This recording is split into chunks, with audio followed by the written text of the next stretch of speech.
ఆంజనేయమతి పాటలాననం కాంచనాద్రికమనీయ విగ్రహం పారిజాత తరుమూలవాసినం భావయామి పవమాననందనం. ఒక్కటి మాత్రం దానికి ఔషధం లేదట. మూర్ఖుని మూర్ఖత మాన్పవచ్చునే.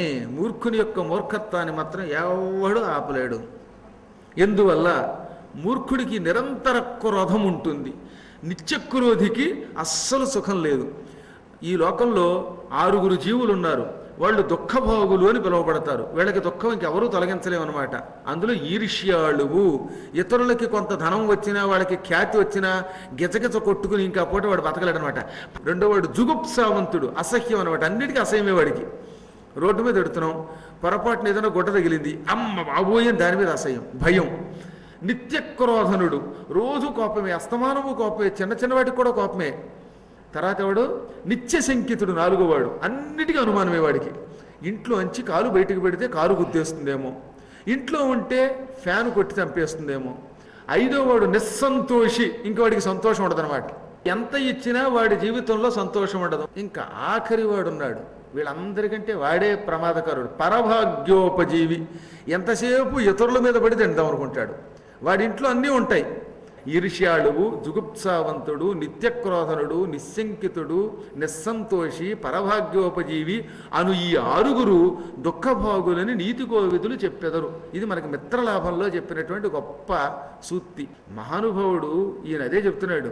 ఈ 6లో ఇప్పుడు నేను క్రోధనుండి అయిపోయాను, నిత్యక్రోధనుండి కాను. అయినా తాత్కాలికోద్రేకం తట్టుకోలేకపోయాను. అగ్నిని నీటితో ఆర్పినట్టుగా కోపాన్ని ఆర్పుకున్నవాడు కదా జ్ఞానులంటే. క్రుద్ధ పాపం నకుర్యాత్ కః క్రుద్ధో హన్యాత్ గురూనపి క్రుద్ధ పరుషయా వాచా నరస్సాధు నధిక్షిపేతు. కోపం వచ్చినవాడు ఎంత మహాపాపమైనా చేస్తాడు. కోపిష్టివాడికి ఇంకా ఏ పాపం చెయ్యొచ్చు, ఏమి చేయకూడదనే విచక్షణ ఉండదు. కోపిష్టివాడు అంటేనే పాపిష్టివాడు అని పేరు అన్నమాట. వాడు పరమపాపాత్ముడు. వాడు ఏ పాపానికైనా ఒడిగడతాడు. క్రోధావేశంతో భార్యని చంపిన వాళ్ళు ఉన్నారు, కోపంతో పిల్లల్ని చంపుకున్న వాళ్ళు ఉన్నారు, అందరినీ చంపి తాను చచ్చిన వాళ్ళు ఉన్నారు. తాత్కాలిక కోపంతో ఎంత మహాపాపం చేస్తారంటే హన్యాత్ గురువునపి, గురువులను కూడా చంపుతారట. కోపం పెరిగిపోతే గురువులు చంపేసిన వాళ్ళు ఉన్నారు కదా. అందుకే మహాపాపాత్ముల్లో కల్లా మొదటి పాపాత్ముడు కోపిష్టివాడే. కోపం వచ్చినవాడు పరుషవాక్కులతో సాధువుల్ని కూడా తిడతాడు. తిట్టకూడని పరమ పుణ్యాత్ముడిని తిట్టేస్తాడు. కన్న తండ్రిని బండబూతులు తిట్టినటువంటి నీచుల్ని మనం చూస్తున్నాం కదా. రోడ్డు మీద అప్పుడప్పుడు తగాదాలు పడుతూ ఉంటే తండ్రిని తిట్టిన వాళ్ళు, తల్లిని తిట్టిన వాళ్ళు, నోటికొచ్చిన మాటలు మాట్లాడిన వాళ్ళు ఉన్నారు. ఎందుకంటే కోపాన్ని నిగ్రహించుకోలేకపోవటం వల్లనే. అన్ని పాపాలలోకి ఈ కోపం ఇంత దరిద్రపు పాపమని నేను ఊహించలేకపోయాను. వాచ్యం ప్రకోపితో న విజానాతి కర్హిచిత్ నా కార్యయస్తి క్రుద్ధస్య నా అవాచ్యం విద్యతే క్వచిత్.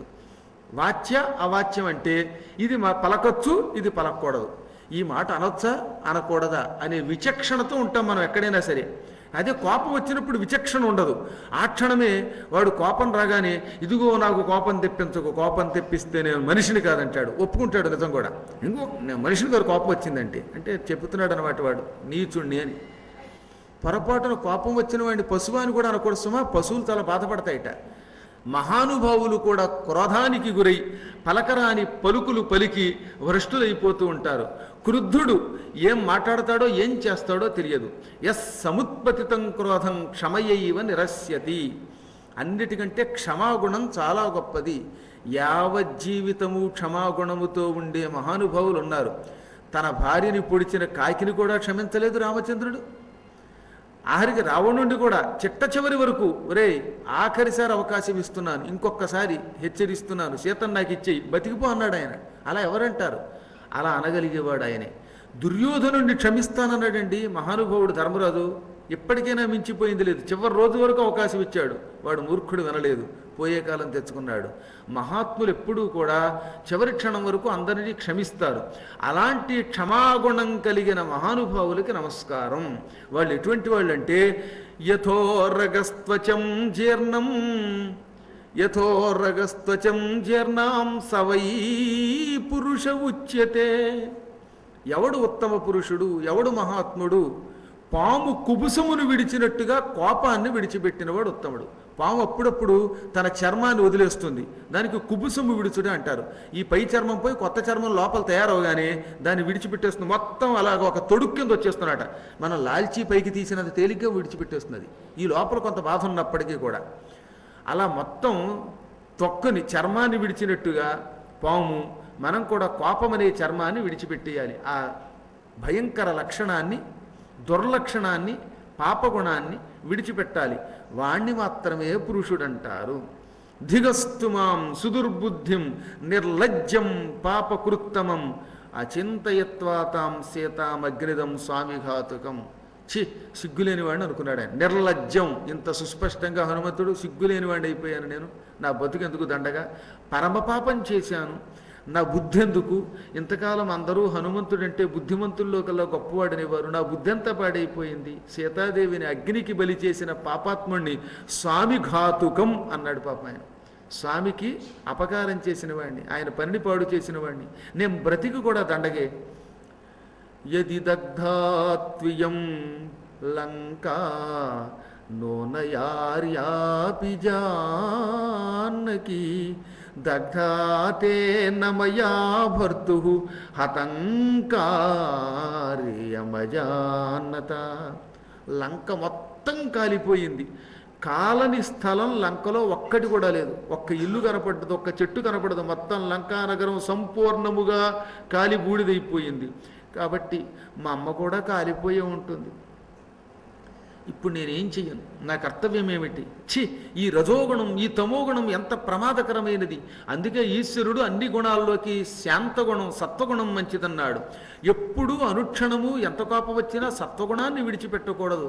ఇవాళ ఉండి రేపు పోయేదైతే సత్వగుణం అని ఎందుకంటారు? సత్వగుణం అంటే నిత్యం ఉండాలి. అటువంటిది విడిచిపెట్టి ఈ రాజసగుణం, ఈ ఆగ్రహం, ఈ తమోగుణం నన్నెందుకు పట్టుకున్నాయి? సీతాదేవిని రక్షించలేక ప్రభువుకు అందించలేని నీచుండయ్యానే అని కొంచెం దుఃఖపడి, ఇప్పుడు నేను చేసిన పాపం వల్ల సీత చచ్చిపోయి ఉంటుంది. ఈ వార్త విన్న వెంటనే అవతల ఒడ్డున ఉన్న వానరులంతా మరణిస్తారు.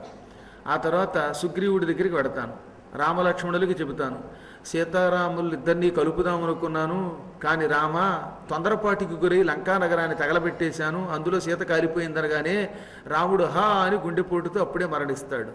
ఇది చూచిన లక్ష్మణుడు అన్నగారు లేకపోతే ఒక్క క్షణం ఉండడు గనక ఆయన మరణిస్తాడు. రామలక్ష్మణులు మరణిస్తే సుగ్రీవుడు ప్రభుభక్తి పరాయణుడు, నా మిత్రుడికి ఈ మాత్రం ఉపకారం చేయలేకపోయానని ఆయన మరణిస్తాడు. దానితో ఆయన భార్యలు రుమా, తార వీరంతా మరణిస్తారు. కుమారుడు అంగదుడు, వీళ్ళు అందరూ కూడా ఒకరి తర్వాత ఒకరు ఆత్మహత్య చేసుకుంటారు. ఈ వార్త వినగానే అక్కడ భరత శత్రుఘ్నులు, కైక, కౌసల్య, సుమిత్ర, తక్కిన అయోధ్య పౌరులు అందరూ చచ్చిపోతారు. ఈ విధంగా నరవానరులందరి మరణానికి మూలకారకుండైన దుర్మార్గుండి వానరుండి నేను బతికి ఏమి ఉద్ధరిస్తాను, ఎవరిని ఉద్ధరిస్తాను అని మనస్సులో కాసేపు దుఃఖించాడు. ఎంతలోనే మళ్ళీ అనుమానం వచ్చింది. హఠాత్తుగా ఈ మధ్యన ఇక్కడికి వచ్చాక ఈ లంకానగర ప్రభావమో ఏమిటో కానీ దుఃఖం వచ్చేస్తుంది, చీటికి వాటికి బెంగ పట్టుకుంటోంది, లేనిపోని ఊహలు వస్తున్నాయి. అథవా చారు సర్వాంగీ రక్షితాస్వేన తేజసా ననశిష్యతి కళ్యాణి నాగ్నిరగ్నౌ ప్రవర్తతే.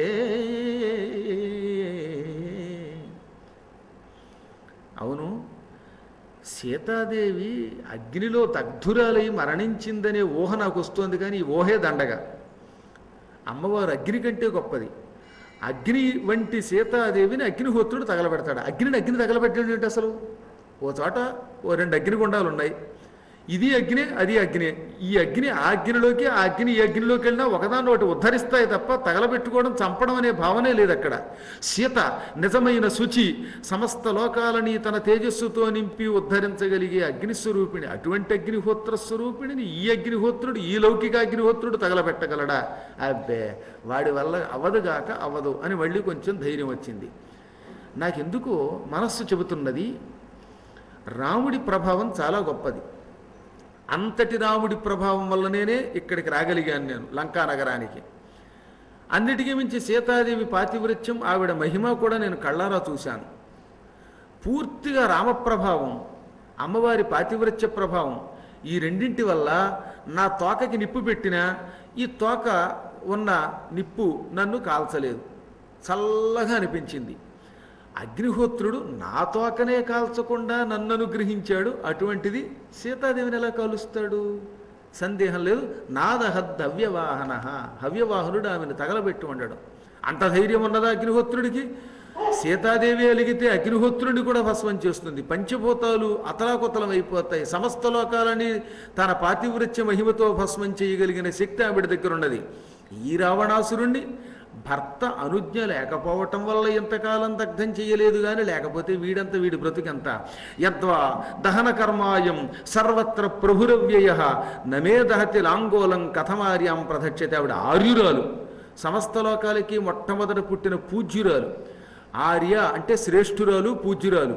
మామూలు ఆర్య కాదు ఆవిడ, చరాచర జగత్తుకి ఆదిశక్తి ఆవిడ, అమ్మ జగన్మాత. అటువంటి తల్లి అనుగ్రహంతో అగ్నిహోత్రుడు నా లాంగూలాన్ని, నా తోకని తగలబెట్టకుండా విడిచిపెట్టాడు. మా ప్రభువు పత్నిని, రాముడి పత్నిని ఆయన తగలబెడతాడా? సందేహం లేదు. ఆవిడ దగ్ధురాలు అయ్యి ఉండదు, భస్మీపటలం అవ్వదు అమ్మ. ఎన్ని కారణముల చేత ఆవిడ దగ్ధం కాదో చెబుతున్నాడు ఆయన. తపసా సత్యవాక్యేన అనన్వత్యాచ భర్తరి. 3 మహాశక్తులు ఆ తల్లిలో ఉన్నాయి. ఒకటి తపస్సు, రోజు అన్నం నీరు విడిచిపెట్టి రామ రామ అంటూ రాముండే తలుచుకుంటూ మహాతపస్సును ఆచరిస్తున్న ఉత్తమురాలావిడ. అంతటి పరమపతివ్రతకి, ఆ తపస్యాలినికి అగ్నిహోత్రుడి వల్ల గండం ఉంటుందా? తపస్సు చేసేవాళ్ళని అగ్నిహోత్రుడు ఏం చేయలేడు. రెండవది ఏమిటి? సత్యవాక్యేన, ఎప్పుడూ సత్యం తప్ప అసత్యం పలకదు. నిజాయితీపరుడికి ఈ సృష్టిలో ఏ కష్టం ఉండదు, గుర్తుపెట్టుకోండి. సత్యం పలికేవాడిని సత్యమే రక్షిస్తుంది. 1000 అశ్వమేధయాగములు చేసి ఆ పుణ్యాన్ని త్రాసులో ఒక పళ్ళెల్లో పెట్టారట. రెండో పళ్ళెల్లో దానికి బదులుగా ఒక్క సత్యం పలకగా వచ్చిన పుణ్యాన్ని పెట్టారు. సత్యం ఒకటి పలికాడు ఎవడో, ఆ పుణ్యమును ఒక తాసులో, 1000 అశ్వమేధయాగముల పుణ్యం ఒక తాసులో పెడితే సత్యం వైపే బరువు ఎక్కువైపోయిందిట. అంటే సత్యం అంత గొప్పది. 1000 అశ్వమేధ యాగముల కంటే, కొన్ని కోట్ల దానముల కంటే, భూదాన గోదానాదులన్నిటికంటే ఒక్క సత్యవాక్యమే గొప్పది. నొతజల్ల పూరితంబులగు నూతులు నూరిటి కంటే సూనృతం వ్రత ఒక బావి మేలు, మరి బావులు 100 కంటే ఒక్క సత్క్రతువది మేలు, తత్క్రతు శతంబున కంటే సుతునుడు మేలు, తత్సుత శతకంబు కంటే ఒక సూనృత వాక్యము మేలు చూడగం. మంచి నూతులు తవ్వించారట ఒక ఆయన. ఆ నూతుల్లోంచి నీళ్లు తోడుకోవచ్చు, ఆ నీళ్లు మంచి నీళ్లు అందరికీ ఉపయోగపడతాయి. ఒక 100 నూతులు తవ్వించాడు ఒక ఆయన. ఈ 100 నూతుల కంటే మెట్లుండి దిగడానికి పనికొచ్చి నీళ్లు తోడుకోవడానికి ఉండే బావి చాలా గొప్ప, దిగుడు బావి గొప్పదనమాట. 100 నూతుల కంటే. ఏ చేత నూతులో నీళ్లు తోడాలంటే కొంచెం చేద వెయ్యాలి, కష్టం ఎక్కువ. అందుకని దిగుడు బావి ఒకటి గొప్ప అన్నారు. అటువంటి దిగుడు బావులు 100 కంటే, మరి బావులు 100 కంటే ఒక్క యజ్ఞం మంచిది, ఒక గొప్ప క్రతువు గొప్పదనమాట. మరి నూతులు 100 కంటే ఒక గొప్ప బావి మంచిది, బావులు 100 కంటే ఒక యజ్ఞం గొప్పది. తత్క్రతుశతంబున కంటే సుతుండు మేలు. ఇటువంటి యజ్ఞములు 100 కంటే ఒక్క కొడుకు గొప్పవాట. ఒకదానికంటే ఒకటి చూసారా? నూతులు 100 కంటే బావి గొప్పది, బావులు 100 కంటే యజ్ఞం గొప్పది. అటువంటి యజ్ఞములు 100 కంటే ఒక కొడుకు గొప్పవాడు. ఆ కొడుకు అంటే మళ్ళీ ఎవరిని పడితే వాళ్ళు కొడుకు అనుకోకూడదు సమయ, తండ్రి మాటని తలదాల్చి ధర్మకార్యములు చేసేటటువంటి కొడుకు అయితే వాణ్ణి కొడుకు అంటారు. అటువంటి కొడుకు ఒక్కడు గొప్పవాడు. ఈ కొడుకులు 100 మంది కంటే, అంటే ఎంత ఉత్తములైన పుత్రుల కంటే ఒక్క సత్యం గొప్పట. అబ్బా, ఇది భారతంలో శకుంతల దుష్యంతుడితో చెబుతుందన్నమాట. తత్సుత శతకంబు కంటే ఒక సూనృత వాక్యము మేలు చూడకన్. ఒక్క సత్యవాక్యం గొప్పది. అన్నిటికంటే సత్యమే ధర్మము. సత్యాన్నాస్తి పరోధర్మ, సత్యాన్నాస్తి పరంతప. సత్యం కంటే గొప్ప ధర్మం లేదు, సత్యం కంటే గొప్ప తపస్సు లేదు. సత్యం ఏవేశ్వరో లోకే సత్యే సర్వం ప్రతిష్ఠితమని రాముడు కూడా అయోధ్యాకాండలో సుస్పష్టంగా చెప్పేశాడు. నాస్తికవాదం చెయ్యకయ్యా బాబు, ఒరే మీరంతా కూడా నోటికొచ్చినట్టు మాట్లాడి నన్ను వెనక్కి తీసుకుపోదాం అనుకుంటున్నారేమో, పొరపాటు కూడా చార్వాక వ్రతం చెయ్యకండి అని. సత్యమే సమస్త లోకాలకి కూడా ఈశ్వరుడు, సత్యంలో సమస్తం ఉన్నాయి, ఈ మనుషుల్ని పరిపాలించేది వాడు పలికే సత్యమే, మన వెంట వచ్చేది సత్య ఫలితమే అని. ఇప్పుడు అమ్మవారి దగ్గర అంత గొప్ప సత్యం ఉన్నది. ఒక పక్కన తపశ్శక్తి, మరో పక్కన సత్యశక్తి, మూడోది అనన్వత్యాచ భర్తరి, అనన్యత్వం ఉన్నది భర్త మీద. అంటే పరమ పతివ్రత, తన భర్తని తప్ప మరొకరిని ప్రేమించదామే, పరపురుషుణ్ణి తలుచుకోదు, ఆ పాతివ్రత్య మహిమ ఉన్నది. ఈ 3 గుణములు కలిగినటువంటి సీతాదేవిని అగ్నిహోత్రుడు ఎలా తగలబెడతాడు? ఈ 3 ఉంటే ఇంకేం చేయలేడు అనమాట. వాడు ఉన్నాయి కాబట్టే ఆవిడ బతికింది, అవి లేకపోతే తగలబెట్టేవాడేమో. సత్యం ఉన్నా తపస్సు లేకపోవచ్చు, తపస్సు సత్యము ఉన్నా పాతివృత్యం లేకపోవచ్చు, 3 ఒకే చోట ఉన్నాయి. 3 గుణములు కలిగిన జగన్మాత త్రికాల సంధ్యాస్వరూపిణి అయిన ఆమెని త్రేతాగ్నిస్వరూపిణి ఆవిడ. అటువంటి త్రేతాగ్నిస్వరూపిణిని అగ్నిహోత్రుడు తగలబెట్టలేడు. ఇలా భావించి హనుమంతుడు సందేహం లేకుండా ఆవిడ బతికే ఉంటుంది. ఎందువల్ల? నా మనస్సు చెబుతున్నది ఆవిడ గొప్పతనం గొప్పది, శుభశకునములు అవుతున్నాయి అనుకున్నాడో లేదో, ఇంకో శుభవార్త కూడా వినబడింది. ఆకాశంలో చారణులు, సిద్ధులు, గంధర్వులు మొదలైన మహానుభావులంతా బారులు తీరి ఇదంతా చూస్తున్నారు. వాళ్ళు చాలా సంవత్సరాల నుంచి రావణాసురుడి వల్ల ఎన్నో గండములు పొంది ఉన్నారేమో. రావణాసురుడు ఎంతమంది నడిపించాడండి, వెన్నులు విరగొట్టాడు, చంపాడు, వాళ్ళ ఆస్తులు లాక్కున్నాడు, భార్యలు పట్టుకుపోయాడు, పిల్లల్ని వధించాడు. ఇక ఆ నీచకృత్యాలకు అంతం లేదు. అసలు వాడి కడుపున పడి ఎన్ని ఆవులు చచ్చిపోయా లెక్కలేదు. గోమాంసం బాగా తినేవాళ్ళని మాత్రమే రాక్షసులు అంటారు. రాక్షసులు అంటే ఎవరు? గోవుల్ని తినేవాళ్ళు. వాళ్ళకి మొట్టమొదటి ద్వేషం గోబ్రాహ్మణులే. కంసుడు అంతే కదా, శ్రీ మహావిష్ణువు నాశనం చేయడం కోసం గోవులు ఎక్కడుంటే అక్కడ చంపేయండి, ఎక్కడ ఆవులుంటే అక్కడ చంపేయండి అన్నాడు. పోయి దాంతోపాటు ఆవులతో పాటు విప్రుల్ని చంపేయండి అన్నాడు. ఈ రెండింటి ద్వేషం పట్టుకుందంటే వాడు రాక్షసుడు. ఈ రాక్షసులు అలాంటి మహాపాపాలు చేసి చేసి చేసి చేసి ఎంతమంది ఏడిపించారో లెక్క జమాలేదు. వీళ్ళంతా ఇప్పుడు పైన ఎందుకున్నారట? ఈ సిద్ధులు, విద్యాధరులు, గంధర్వులు మొదలైన మహానుభావులంతా ఆకాశంలో నిలబడి, ఒరే రావణ, 1000 సంవత్సరాలుగా మా ప్రాణం తీసావు, నువ్వు మహాపాపాలు చేసావు, ఇప్పుడు నీ కుటుంబాన్ని, నీలంకా నగరాన్ని మా ఆంజనేయుడు తగలబెడుతున్నాడరా, మాకు సంతోషంగా ఉంది, ఇది నిజమైన ప్రాయశ్చిత్తం, నీలాంటి వాడికి తగిన శాస్తి జరిగింది అని ఆనందంతో మళ్ళీ కనబడితే వాడు తంతాడు. అందుకని అదృశ్య రూపంతో చూస్తున్నారు. వాళ్ళు ఇప్పుడు ఏమన్నారట హఠాత్తుగా? సతథా చింతయంస్తత్ర దేవ్యా ధర్మ పరిగ్రహం శుశ్రావ హనుమాన్ వాక్యం చరణానాం మహాత్మనాం అహో ఖలు కృతం కర్మ దుష్కరం హి హనుమత అగ్నిం విసృజతాభీక్షణం భీమన్ రాక్షసవేశ్మని. ఆహా, హనుమంతుడు ఎంత ఘనకార్యం చేశాడు! ఈ లోకంలో ఇంతవరకు రావణాసురుణ్ణి ఇలా ఏడిపించిన వాడు ఎవడూ లేడు. రావణుణ్ణి భయపెట్టి వాడి లంకానగరాన్ని సర్వనాశనం చేసి విధ్వంసం చేసిన వాడు ఇప్పటి వరకు ఒక్క హనుమంతుడు మాత్రమే. ఈ మహానుభావుడు చేసిన ఘనకార్యాల్లో మరో ఘనకార్యం ఏమిటంటే, ఇంత లంకానగరాన్ని ఆయన తగలబెట్టాడా, మొత్తం లంకంతా కాలి బూడిదైపోయింది. ఒక్క విభీషణ గృహం, జానకీదేవి ఉన్న వృక్షం, ఇవి మాత్రం ఏమీ అవ్వలేదు. దగ్ధేయం నగరీ సర్వాసాట్ట ప్రాకార తోరణ, మొత్తం లంకానగరం అంతా తోరణాలతో, ధ్వజస్తంభాలతో, కోటబురుదులతో, భవనాలతో, చెట్లతో, సకల ధాతువులతో, నదీ నదాలతో, అందులో ఉన్న పక్షులతో, పిట్టలతో, గుట్టలతో, మిట్టలతో కాలిబూడిదైపోయింది. కానీ జానకి నచదగ్ధ, ఒక్క జానకి మాత్రం దగ్ధురాలు కాలేదు. ఎంత ఆశ్చర్యం అన్నారు వాళ్ళు. ఎందుకన్నారంటే హనుమంతుడి కోసం అన్నట్లుగా. సీత మాత్రం తగలబడలేదు. అనగానే ఈయన పైకి చూసి, మీకు దండం నాయన, మీరు ఎవరో కానీ నా ప్రాణం నిలబెట్టారు, ఎప్పటిదాకా రకరకాల ఆలోచనలకు గురయ్యాను, హమ్మయ్య అనుకున్నాడు అనమాట. నిజంగా ఇది నిజమైన ఎస్ఎంఎస్ అంటే, ఆయన ప్రాణం నిలబెట్టే ఎస్ఎంఎస్. అంతేగాని నీకు 50 లక్షలు వచ్చాయి డాలర్లు అంటాడు వాడు. నువ్వు డాలర్ అనుకుని వెంటబడ్డావు, ఎంత స్కాలర్ అయినా ఈ బ్యాంకులో ఏముండదు.